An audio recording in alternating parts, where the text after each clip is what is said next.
Odinga because he had been demonized as somebody who is against the mountain people. In 2020, President Uhuru Kenyatta convinced us that Raila Odinga is a good man.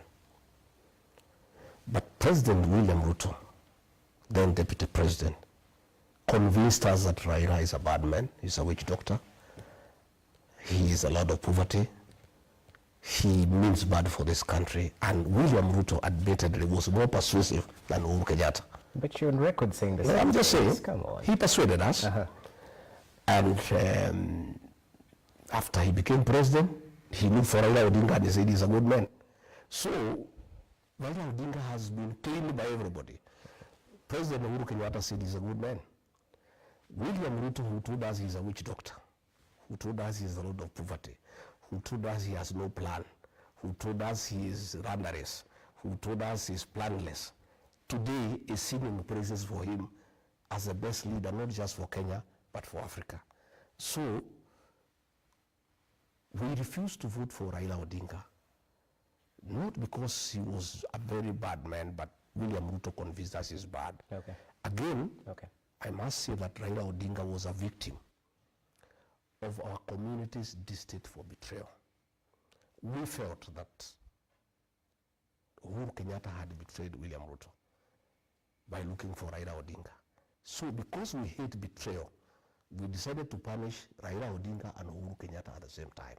But still 1.1 million people from our region voted for Raila Odinga. But now that William Ruto has betrayed us, knowing very well that he is a beneficiary of our community's distaste for betrayal, we are through with him. So Raila Odinga is there. He has not betrayed us. He has not done anything so grave, you know, that in our view makes it impossible for us to work together. But I have heard him say that he's going to consult very widely and he'll say the way forward. If he wants to be president, he can talk to us. We don't have a problem.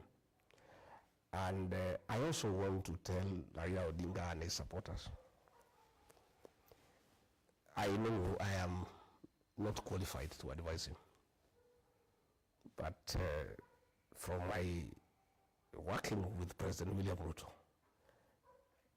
myself and my community, let them be very careful. I have had them promise him to be Prime Minister. That is a lie, it's conmanship. There is no such position available in this country because it's not in the Constitution. For you to create the position of Prime Minister, it means you have to change the structure of government. You would have to go for a referendum.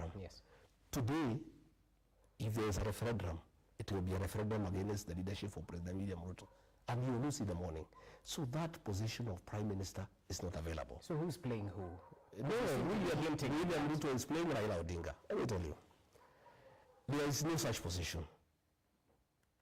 So it's just a con. Number two, I think to be fair to Raila Odinga, I think he has risen above that position of Prime Minister. The man has wanted to be president 5 times. He now wanted to be the chairman of the African Union Commission. I think taking him back to the position of Prime Minister is a bit demeaning. In my view, the former Prime Minister has 2 options, in my view. I cannot advise him. I cannot pretend I have the capacity to advise him. He either retires in dignity or he goes for the presidency. Because there's no way you can ask for the presidency for 5 times and then you demean yourself, you want to become a Prime Minister. No. I think that will be very, it will be very, very demeaning. But again, finally, I want to ask my brother, President William Ruto.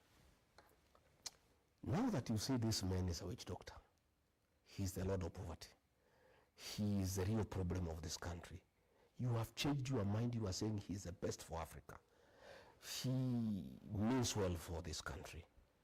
Why don't you, if you are genuine, consider to do 1 term and endorse him to be president in the next election? If you're really genuine that this man is so good, this man can sort out this country, if really that is from the bottom of your hand, of your heart, since you have done 5 years, you are going to do 5 years and you have not done very well, why don't you consider to allow this man to be president. So what I would like to say is that in my discussions with people, Okay. we have, by the way, I must tell you in those discussions, if you want me to tell you. And we'll get to that. We'll get there. Yes. But I'm saying we are not opposed to working with Raila Odinga. You're willing to Already we are working with Kalonzo Musyoka. Okay. We are working with Eugene Wamalwa. We are working with Fred Matiang'i. We are working with Eugene Wamalwa. We are working with all like-minded Kenyans.